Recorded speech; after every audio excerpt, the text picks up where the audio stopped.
বাংলাদেশ গড়তে চাই, আমরা সম্প্রীতির বাংলাদেশ গড়তে চাই। কিন্তু জামাতের নেতারা দেখছি, গতকালকে বোধহয় বলেছেন একজন, কি রোজা আর হচ্ছে পূজা নাকি মুদ্রা রেপিট ওপিট, নাউজুবিল্লাহ। এই ধরনের অপপ্রচার, এই ধরনের শিরকি কথাবার্তা এদেশের সাধারণ মানুষ কখনোই মেনে নেবে না।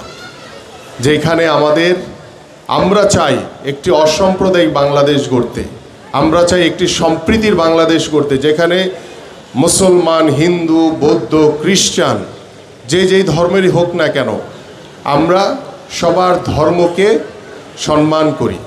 কিন্তু আমরা আমাদের নিজ ধর্মের সাথে অন্য কাউকে তুলনা করতে পারি না।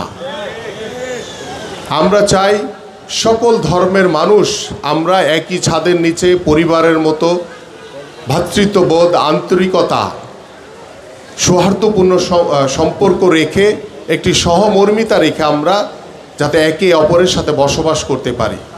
কিন্তু একটি রাজনৈতিক দল তারা ধর্মকে বিক্রি করে তারা নতুন করে রাজনীতি শুরু করেছে, যেটা আমি বিশ্বাস করি আমার সামনে যারা বসে আছেন আপনারা কি এটা মেনে নেবেন?